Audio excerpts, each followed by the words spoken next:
Hello guys, आपका मेरे YouTube channel पर स्वागत है। आज हम करेंगे पंचायती राज से रिलेटेड आर्टिकल्स। ओके, तो इससे पहले भी मैंने 2 वीडियो बनाई हैं जिसमें मैंने पंचायती राज से रिलेटेड पॉइंट्स बताए हैं, जिसमें मैंने बताया कि उससे रिलेटेड कौन सी कमेटीज़ हैं और स्थानीय स्वशासन क्या होता है। और तो फिर उसके बाद मैंने एक सेकंड वीडियो बनाया था जिसमें मैंने बनाया है कि 11वीं अनुसूची में जो 29 विषय हैं वो कौन कौन से हैं। तो आप अगर देखना चाहें तो वहाँ जाके देख सकते हैं। तो चलिए हम स्टार्ट करते हैं, और प्लीज़ गाइस मेरे चैनल को लाइक, सब्सक्राइब एंड शेयर करिएगा। और चलिए स्टार्ट करते हैं। पंचायती राज से संबंधित आर्टिकल्स कि पंचायती राज से रिलेटेड कौन कौन से आर्टिकल हैं ये आज हम इसमें देखेंगे, और ई पंचायत क्या होती है वो देखेंगे। ओके, तो चलिए स्टार्ट करते हैं। आर्टिकल 243 परिभाषा है। 243 में क्या दिया गया? परिभाषा। 243A में क्या है? ग्राम सभा। 243B में है पंचायतों का गठन। 243C में है पंचायतों की संरचना। 244D में है स्थानों का आरक्षण। ई में क्या है? पंचायतों की अवधि। फिर F में सदस्यों के लिए योग्यताएं, पंचायतों की शक्तियां, प्राधिकरण और उत्तरदायित्व। ओके, पंचायत द्वारा कर लगाने की शक्तियां। ओके, और वित्तीय स्थिति के लिए वित्त आयोग का गठन। ओके, जी है पंचायतों के लेख संपरीक्षा आर्टिकल्स। ओके, के में क्या है? पंचायतों के निर्वाचन। ओके, आई में है संघ राज्य को लागू होना। ओके, नेक्स्ट एम में क्या है? इस भाग का कतिपय क्षेत्रों में लागू ना होना। और एन है विद्यमान विधियों और पंचायतों का बने रहना। ओके, निर्वाचन संबंधी मामलों में न्यायालय के हस्तक्षेप का वर्णन। ओके, तो मैं आपको ये फास्ट इसलिए करा रही हूँ क्योंकि आगे मैं इसे फुल एक्सप्लेन करने वाली हूँ कि क्या है इनमें, तो इसलिए तो अभी मैं थोड़ा फास्ट कर रही हूँ। ओके, और आपका टाइम बचे उसके लिए भी थोड़ा सा फास्ट रहिए, और आप पूरी वीडियो देखिएगा अंत तक। आपको इसमें पंचायत क्या होती है उससे रिलेटेड भी मिलेगा। ओके, तो चलिए नेक्स्ट देखिए, ग्राम सभा क्या है। संविधान के अनुच्छेद 243A में ग्राम सभा का प्रावधान किया गया है, जो कि 200 या उससे अधिक सदस्यों से मिलकर बनती है। ये एक ऐसी निकाय है जिसके तहत ग्राम की मतदाता सूची में पंजीकृत सभी मतदाता ग्राम सभा के सदस्य होते हैं। ओके, ग्राम सभा की बैठक वर्ष में 2 बार होनी आवश्यक है तथा कुछ परिस्थितियों में बैठक में बुलाई जा सकती है। ओके, ग्राम सभा पूर्ति ना होने से बैठक का संचालन नहीं हो सकता। अतः कुल पंजीकृत मतदाता के 5 में भाग की उपस्थिति पर ही ग्राम सभा की बैठक हो सकती है। 243A क्या बोलता है? ये बोलता है कि 200 से अधिक सदस्यों से मिलकर बनती है ग्राम सभा। ओके, और इसमें होते हैं जो भी मतदाता सूची में पंजीकृत सभी मतदाता ग्राम सभा के सदस्य होते हैं। ओके, ग्राम सभा की बैठक वर्ष में 2 बार होनी चाहिए, यानी 2 बार इनकी बैठक होनी चाहिए। जैसे संसद की बैठक होती है ना कि 2 बार 6 महीने में 2 बार उनकी बैठक होनी चाहिए। और तो कुछ परिस्थितियों में विशेष बैठक बुलाई जा सकती है, जैसे संसद में कुछ परिस्थितियों में विशेष बैठक बुलाई जा सकती है दोनों सदनों की। होगी, ग्राम सभा पूर्ति ना होने से बैठक का संचालन नहीं हो सकता। जब तक ग्राम सभा में गणपूर्ति नहीं होती है, जैसे संसद में गणपूर्ति नहीं होती ना, यहाँ पे भी पूर्ति मीन्स गणपूर्ति है। ओके, जब तक गणपूर्ति नहीं होगी तब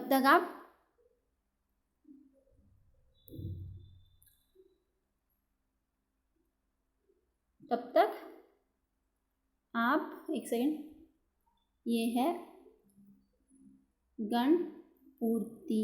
ओके, तब तक आप इनकी बैठक को शुरुआत नहीं कर सकते। ओके, तो देखिए आगे पंचायतों का गठन आर्टिकल 243B में दिया गया है। पंचायतों का गठन, पंचायतों के गठन के ग्राम स्तर, मध्यवर्ती तथा जिला स्तर के प्रावधान करता है। पंचायतों के कितने गठन है? पंचायतों का गठन ग्राम स्तर पर, मध्यवर्ती स्तर पर और जिला स्तर के प्रावधान करता है। तथा जिन राज्यों की जनसंख्या 20 लाख से कम होती है वहाँ मध्य स्तर की पंचायत का गठन नहीं होता। अब जहाँ पे जिन राज्यों की संख्या 20 लाख से कम हो वहाँ पे मध्य स्तर का गठन नहीं होता। ओके, सबसे नीचे स्तर पर ग्राम सभा और ग्राम पंचायत होती है। डबल टैप हो गया, सॉरी, यहाँ पे ग्राम सभा और ग्राम पंचायत होती है सबसे निचले स्तर पर, फिर बीच में होती है मध्यवर्ती स्तर और जिला स्तर, यानी जैसे ब्लॉक भी कहते हैं ना, वो वाला मध्यवर्ती स्तर, और जिला पंचायत जिला स्तर। ओके, नेक्स्ट देखिए पंचायतों की संरचना आर्टिकल 243C, यानी कहने का मतलब कि 243C है जो, उसमें पंचायतों की संरचना दे रखी है, ठीक है, के अनुसार ग्राम पंचायत के अध्यक्ष का चुनाव ग्राम सभा में पंजीकृत मतदाता द्वारा प्रत्यक्ष रूप से किया जाता है तथा मध्यवर्ती पंचायत व जिला पंचायत के अध्यक्ष का चुनाव अप्रत्यक्ष रूप से पंचायतों द्वारा चुने गए सदस्यों से होता है। ग्राम पंचायत के अध्यक्ष के चुनाव की प्रक्रिया राज्यों द्वारा निर्धारित रीति के अनुसार की जाएगी। ग्राम पंचायत का अध्यक्ष मध्यवर्ती पंचायत का सदस्य होता है। ओके,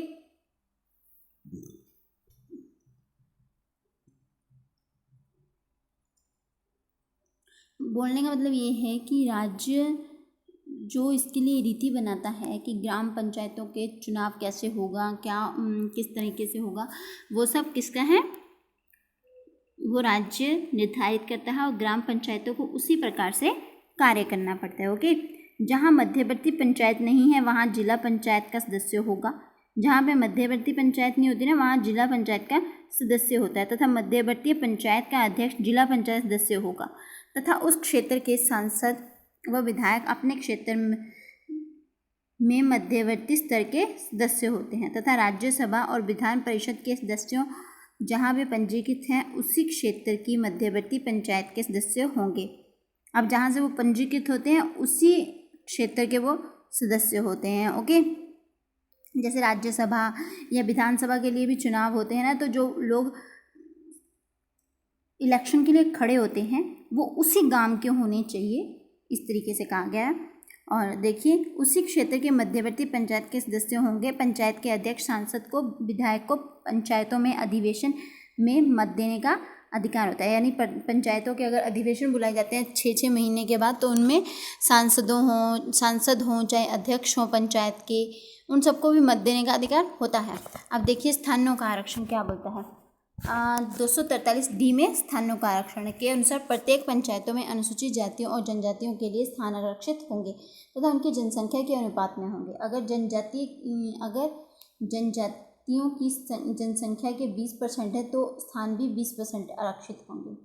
यानी मतलब कि अगर किसी गांव में 100 व्यक्ति अनुसूचित जाति से हैं तो उनमें से आपको 20% तो आपको उनको सीटें देनी ही पड़ेंगी। ओके, तो ये स्थान चक्र अनुक्रम के आधार पर आवंटित होंगे। ओके, इसी तरह 1/3 अनुसूचित जातियों जनजातियों की महिलाओं के लिए आरक्षित होंगे। प्रत्येक पंचायत के प्रत्यक्ष निर्वाचन द्वारा भरे जाने वाले कुल संख्या के 1/3 भाग स्त्रियों के लिए आरक्षित होंगे, जिसमें से अनुसूचित जातियों और जातियों की स्त्रियों के लिए भी स्थान आरक्षित होंगे। यानी कि ये कहना चाहता है कि जो अनुसूचित जाति अनुसूचित जनजाति के लोग हैं उन्हें 20% आपको सीटें देनी पड़ेंगी। अब उनमें 20% वो उनको दे दी जाती हैं। उसके बाद कहते हैं कि स्त्रियों को अलग से, चाहे वो किसी भी वर्ग की स्त्री, 1/3 भाग स्त्रियों को देना पड़ेगा। ओके, और उसके बाद अनुसूचित जनजाति और जनजाति की स्त्रियों को भी इसमें पार्टिसिपेट करना पड़ेगा। जो 1/3 भाग है इसमें सभी आ जाएंगी, अनुसूचित जाति हो चाहे ओबीसी हो चाहे जनरल हो, सभी इसमें आ जाएंगी और इन सब में से 1/3 स्त्रियों के लिए आरक्षित करना होगा आपको। अगर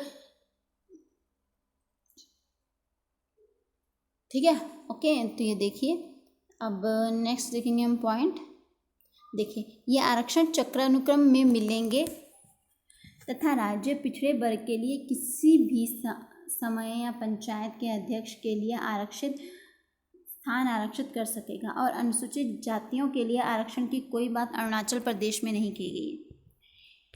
कहते हैं कि अरुणाचल प्रदेश में अनुसूचित जातियों से रिलेटेड कोई बात नहीं करी गई है इसमें। ओके, बाकी सब राज्यों के लिए, लेकिन अरुणाचल प्रदेश के लिए नहीं है।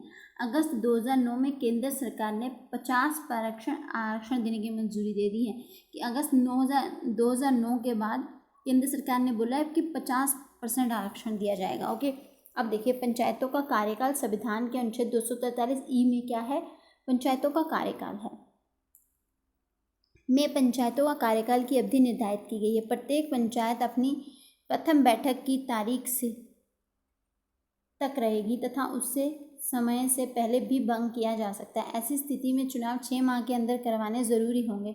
अगर ग्राम सभा निर्धारित समय से पूर्व भंग होती है किंतु कार्य 6 माह से अधिक का है तो शेष बचे हुए कार्यकाल के लिए चुनाव कराए जाएंगे। यदि कार्यकाल 6 माह से कम का बचा तो चुनाव नहीं कराए जाएंगे। ये क्या कह रहा है कि 5 साल की अवधि है उनकी पंचायतों के कार्यकाल की। लेकिन अगर आपको किसी भी वजह से अगर वो भंग हो जाती है तो अगर 6 महीने से ज़्यादा टाइम बचा है, अगर 8 महीने बचे हैं या 1 साल बचा है, तो आप क्या कर सकते हो कि चुनाव करवा सकते हो। नहीं तो अगर 6 माह से कम समय बचा है तो आपको चुनाव कराने की ज़रूरत नहीं है। जब 6 माह पूरे हो जाएंगे तो जब चुनाव होने वाले हैं वही होंगे। ओके, तो देखिए नेक्स्ट, सदस्यों की योग्यता 243।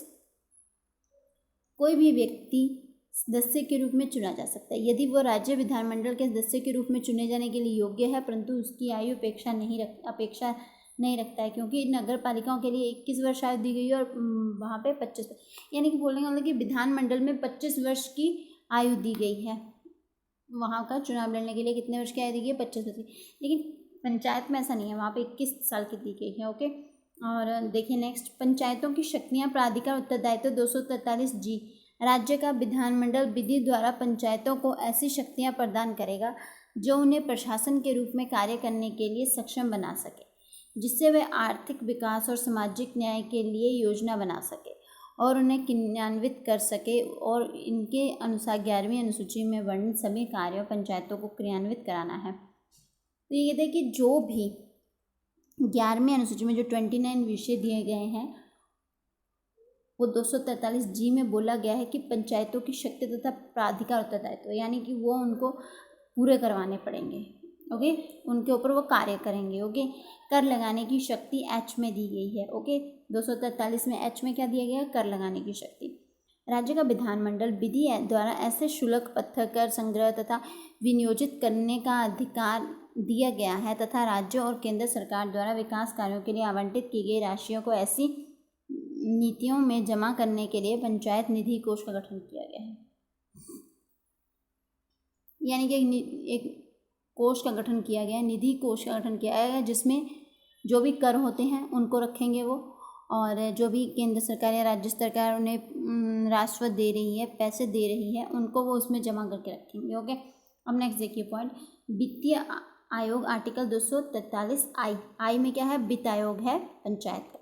तहत राज्य का राज्यपाल 5 वर्ष की अवधि पूर्ण करने के लिए एक आयोग का गठन करेगा।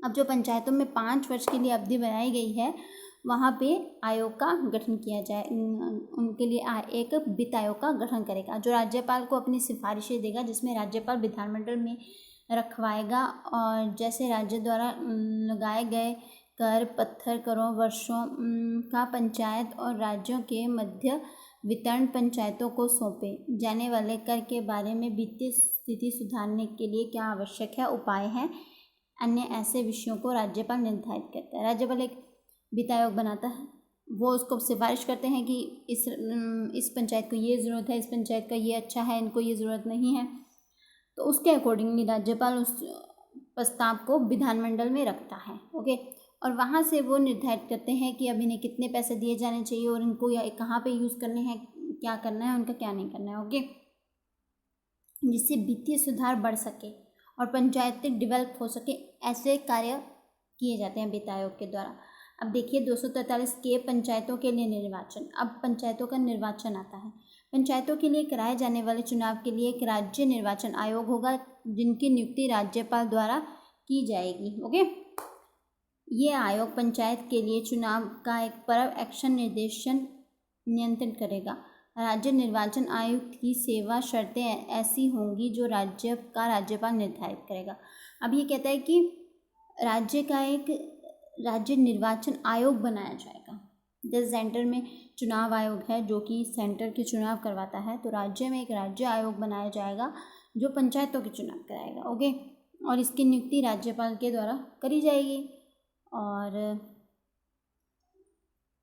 ये आयोग पंचायतों के लिए चुनाव का पर्यवेक्षण, निर्देशन, नियंत्रण करेगा। राज्य निर्वाचन आयुक्त की सेवा शर्तें ऐसी होंगी जो राज्य का राज्यपाल निर्धारित करेगा। यानी कि राज्य का जो चुनाव आयुक्त है उसके लिए जो भी शर्तें होंगी वो राज्यपाल निर्धारित करेगा। ओके।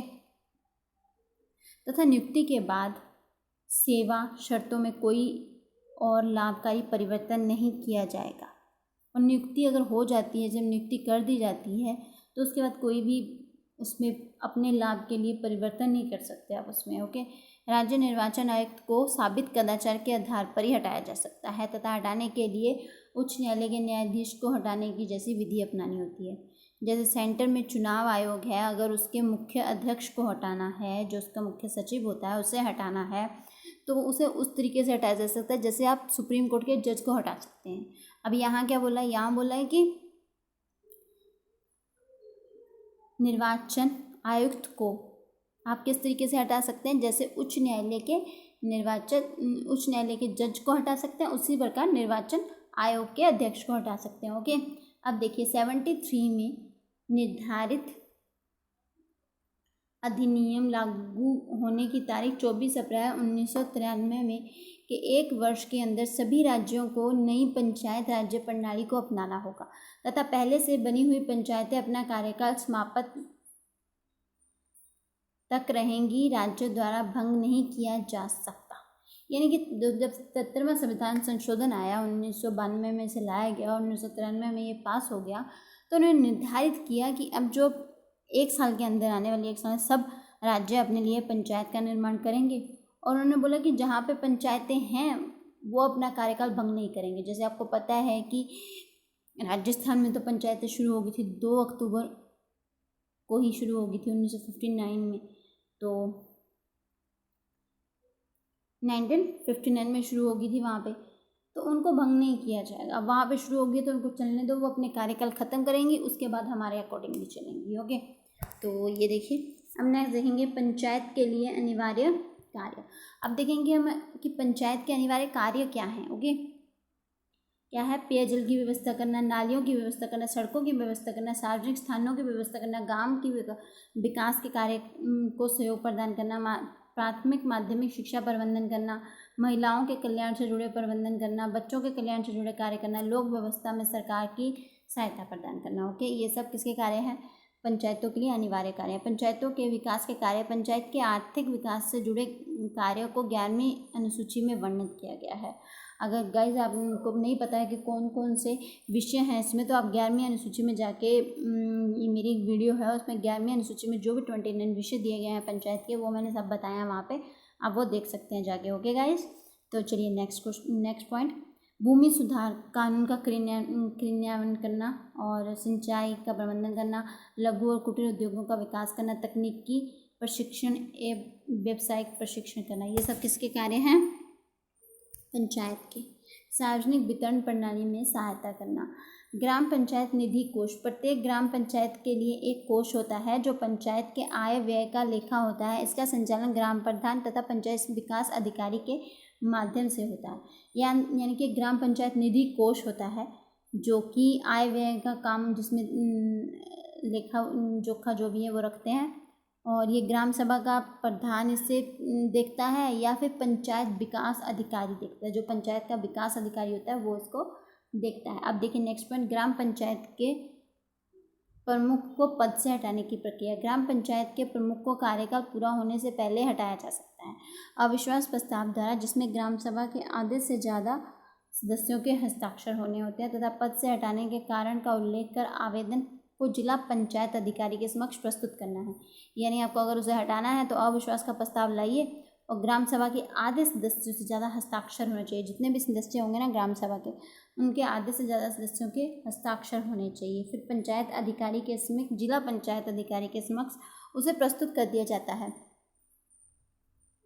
फिर देखिए करना, सूचना मिलने की तारीख से जिला पंचायत अधिकारी 30 दिन के अंदर ग्राम सभा की बैठक बुलाता है। जब सूचना मिल जाती है उसे कि ऐसे ऐसे अविश्वास का प्रस्ताव लाया गया है, तो वो 30 दिन के अंदर एक बैठक बुलाता है, जिसमें कम से कम 15 दिन पहले उनकी जानकारी दे दी जाती है। बैठक की बैठक होगी 15 दिन पहले बता दिया जाता है। प्रस्ताव बैठक में उपस्थित और मत देने वाले सदस्यों के 2/3 मत से पारित हो जाता है। अगर प्रस्ताव उपस्थित व्यक्तियों के मत देने से 2/3 मत अगर मिल जाते हैं तो आप ग्राम पंचायत प्रमुख को, जो ग्राम पंचायत का प्रमुख होता है, उसे पद छोड़ना पड़ता है। अगर प्रति आभार गणपूर्ति अभाव में पारित नहीं हो पाता है तो 1 वर्ष तक अविश्वास का आप प्रस्ताव नहीं ला सकते। जैसे सेंटर में अगर प्रधानमंत्री के खिलाफ आ जाए अविश्वास प्रस्ताव, तो आप उसे, अगर वो पास नहीं होता तो 1 साल तक आप उसके लिए कोई भी अविश्वास का प्रस्ताव नहीं ला सकते। ओके, तो यही बात है। अब देखिए, न्याय पंचायत गांव के लोगों को शीघ्र न्याय प्राप्त हो सके, इसके लिए 73वें संविधान संशोधन द्वारा एक न्याय पंचायत की व्यवस्था की गई है। 3 या 4 पंचायतों के लिए एक न्याय पंचायत होगी, जिसके कुछ सम्मानित किए जाएंगे और कुछ पंचायतों निर्वाचित पंचायतों के द्वारा होगा। इसके अधिकार था छोटी दीवानी व फौजदारी मामलों तक सीमित होंगे तथा दंड स्वरूप वो केवल 50 रुपये से लेकर 1000 रुपये का जुर्माना लगा सकते हैं। अब एक न्याय पंचायत खोली जाएगी। अब जो 3-4 पंचायतें होंगी ना, उनके एक ही न्याय पंचायत होगी। ओके, अब इसमें क्या है कि जो भी पंचायत निर्वाचन पंचायतों के द्वारा होता है, पंचायत निर्वाचित पंचायतों के द्वारा होता है न्याय पंचायत का गठन, और उसका देखिए इसमें छोटे दीवानी व फौजदारी मामलों तक ही सीमित होता है। आप इसमें सिर्फ 50 रुपये से लेकर 1000 रुपये का ही दंड दे सकते हैं, इससे ज़्यादा नहीं लगा सकते आप। अब देखिए नेक्स्ट पॉइंट, ई पंचायत। सरकार ने सभी पंचायतों को सक्षम बनाने के लिए ई पंचायत मिशन मोड परियोजना का शुभारंभ किया था, जिससे पंचायतों में पारदर्शिता, सूचना का आदान प्रदान, सेवाओं का कुशल विवरण तथा पंचायतों के प्रबंधन में गुणवत्ता को सुनिश्चित किया जा सकता है। ई पंचायत। अब क्या पढ़ेंगे हम पढ़ेंगे ई पंचायत। ओके, अब ये देखिए ई पंचायत है। ये सरकार ने सभी पंचायतों को सक्षम बनाने के लिए ई पंचायत मिशन मोड परियोजना का शुभारंभ किया है, जिससे पंचायत में पारदर्शिता, सूचनाओं का आदान प्रदान, सेवाओं का कुशल विवरण तथा पंचायतों के प्रबंधन में गुणवत्ता को सुनिश्चित किया जा सकता है। ई पंचायत एमपी के अधीन 11 कोर आम सॉफ्टवेयर की योजना है। ये 11 कोर आम सॉफ्टवेयर की योजना, जिसके अनुप्रयोगों से PRIA सॉर्टेड प्लान प्लस राष्ट्रीय पंचायत पोर्टल तथा स्थानीय शासन विवरणिका है, उसे अप्रैल 2012 में पंचायतीय राष्ट्र पंचायत दिवस को पर्व किया गया था, पूरा किया गया था। ये योजना सभी राज्यों व संघ शासित प्रदेशों के 45 जिले तथा 128 पंचायतों में क्रियान्वित हो रही है। इस योजना का नेतृत्व केंद्र तथा क्रियान्वयन राज्यों द्वारा किया जाता है। जिस राज्य में है वो राज्य करते हैं इसका, और या फिर केंद्र सरकार करती है, जो कि MMP कार्यान्वयन के लिए त्रिस्तरीय कार्यक्रम है। ई पंचायत का कार्यक्रम कितने स्तरीय है? त्रिस्तरीय है, केंद्रीय स्तरीय, राज्य स्तरीय और जिला स्तरीय। ओके, अब देखिए पंचायतों द्वारा प्रदान की गई सुविधाएं। पंचायती योजना का ऑनलाइन क्रियान्वयन व देखरेख, शिकायत निवारण तंत्र। अब देखिए मांग प्रबंधन और पंचायतों का लेखांकन, पंचायतों के लिए कोड प्रदान करना, समन्वित जिला योजना का स्वरूप तैयार करना। मध्य प्रदेश तथा पंजाब में ई पंचायत समाज का गठन किया गया। मध्य प्रदेश और पंजाब में आपसे क्वेश्चन पूछे जा सकते हैं पेपर में कि ई पंचायत कहाँ कहाँ है, तो पंजाब में है और मध्य प्रदेश में। ओके, पंचायत या क्षेत्र समिति के आय के स्रोत, राज्य सरकार से प्राप्त अनुदान। अब पंचायत है या क्षेत्र समिति है, उसके आय के स्रोत क्या है ये देखेंगे आप। राज्य सरकार से प्राप्त अनुदान, स्थानीय कर, दान व चंदे जिला पंचायतों द्वारा दिया गया। ओके, और अनुदान मेले से प्राप्त आय, सरकार द्वारा योजनाओं के कार्य के लिए दी गई धनराशि। अब देखिए जिला पंचायत परिषद। जिला पंचायत, जिला परिषद पंचायत राज्य व्यवस्था में एक महत्वपूर्ण भूमिका निभाती है, जो अपने अधीन कार्य करने वाली पंचायत संस्थाओं तथा राज्य सरकार के मध्य एक कड़ी है। खंड स्तर की पंचायतों के प्रमुख जिला पंचायत के सदस्य होते हैं तथा अध्यक्ष का चुनाव में इन सदस्यों द्वारा प्रत्यक्ष पद्धति से किया जाता है तथा सांसद, विधायिका, लोकसभा की विधानमंडल इस परिषद के सदस्य होते हैं। ओके, सांसद होते हैं, विधायक होते हैं और लोकसभा विधानमंडल के सदस्य इस परिषद के सदस्य होते हैं। जिला परिषद का कार्यकाल 5 वर्ष का होता है। इसे समय से पहले भंग करने पर 6 माह के अंदर चुनाव करवाना ज़रूरी होता है जिला पंचायत में। ओके, इसमें वही है कि सभी वोट दे सकते हैं इसमें, और 5 साल का कार्यकाल होगा इसका, और इसे अगर किसी तरीके से हटाया जाता है तो उसके बाद आपको 6 माह के अंदर चुनाव करवाने होंगे। ओके, अब देखिए नेक्स्ट पॉइंट, जिला पंचायत के कार्य क्या है। अब जो जिला स्तर पर पंचायत होती है उसके कार्य क्या है। जिले में जो भी ग्राम पंचायत या पंचायत समिति है उनके बीच अच्छे संबंध बनाए रखना। राज्य सरकार द्वारा दिए गए अनुदान को पंचायत समितियों में बांटना। जो भी राज्य सरकार अनुदान देती है उनको पंचायत समितियों में बांटना किसका कार्य है, जिला परिषद का कार्य है। कृषि विकास के लिए कार्य करना, कृषि के विकास के लिए कार्य करना जिला पंचायत का कार्य है। प्राकृतिक आपदा वाले क्षेत्रों के लिए विशेष कार्यक्रम बनाना, ये किसका कार्य है, जिला पंचायत का कार्य है। जो भी प्राकृतिक आपदा वाले क्षेत्र है वहाँ पे विशेष कार्यक्रम को चलाया जाए। ग्राम नियोजन, जन स्वास्थ्य तथा शिक्षा व्यवस्था के लिए कार्य करना। आर्थिक व सामाजिक विकास के लिए कार्य करना। पंचायत समितियों के बजट की प्रशिक्षण करना। ओके, ये सभी किसके कार्य हैं, जिला पंचायत करता है। कौन सा कार्य है, एक है कि उनके ग्राम पंचायत और पंचायत समितियों में अच्छे संबंध बनाना। राज्य सरकार द्वारा दिए गए अनुदानों को पंचायतों में बांटना। कृषि विकास के लिए कार्यक्रम करना। प्राकृतिक आपदा वाले क्षेत्रों के लिए विशेष कार्यक्रम बनाना। ग्राम नियोजन, जन स्वास्थ्य तथा शिक्षा व्यवस्था के लिए कार्य करना। ग्राम का नियोजन करना, जन के स्वास्थ्य के लिए या शिक्षा की व्यवस्था करना किसका कार्य है, जिला पंचायत का कार्य। आर्थिक व सामाजिक विकास के लिए कार्य करना किसका कार्य है, जिला पंचायत का कार्य। पंचायत समितियों में बजट का प्रशिक्षण करना किसका कार्य है, जिला पंचायत का कार्य। जिला पंचायत के आय के स्रोत क्या क्या हैं, देखिए केंद्र व राज्य सरकार द्वारा दिया गया अनुदान क्या है, इसका आय का स्रोत है। दूसरा, जिला पंचायत तथा क्षेत्रीय पंचायतों से वसूली की गई हो वो उसका। अब तीसरा है राजस्व, और फोर्थ नंबर पे है प्रशासनिक सूत्रों से प्राप्त आय है, और अखिल भारतीय संस्था द्वारा दिया गया अनुदान है। अखिल भारतीय संस्था द्वारा दिया गया अनुदान है। अब पंचायत के आय के स्रोत क्या क्या है, केंद्र व सरकार का अनुदान, जिला पंचायत तथा क्षेत्रीय पंचायतों द्वारा की गई वसूली, किसी भी से लिया गया धन जो वसूली के तौर पर लिया जाता है उसमें क्या कर सकता है, ये आय के स्रोत हैं। राजस्व का हिस्सा, राजस्व में हिस्सा जो भी मिलता है वो इनका आय का स्रोत है।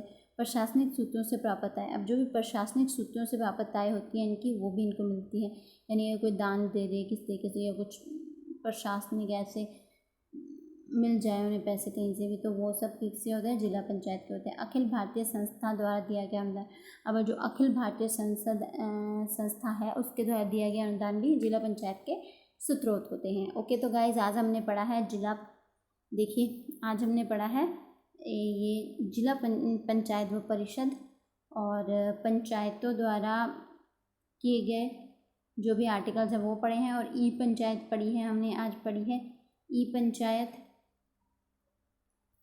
क्या ये देखिए ई पंचायत पढ़ी है। पंचायतों की सुविधा के लिए जो भी प्रदान की गई चीज़ें होती हैं वो क्या, अब हमने करा है पंचायतों के अनिवार्य कार्य, पंचायत के विकास के कार्य कौन कौन से हैं वो किया है हमने, और ये आर्टिकल्स करे हैं जो कि हैं 243 से लेके 243 ए से लेके 243 ओ तक हैं। ओके, तो गाइज़ आपको अगर मेरी वीडियो पसंद आई हो तो please guys subscribe, share and like करिएगा, और आपका बहुत बहुत धन्यवाद गाइज़। प्लीज़ सब्सक्राइब करिएगा, शेयर भी करिएगा और लाइक करिएगा, और साइड में बेल आइकन पर क्लिक कर दे ताकि आपको आने वाली मेरी हर वीडियो की अपडेट मिलती है। Okay guys, thank you very much guys.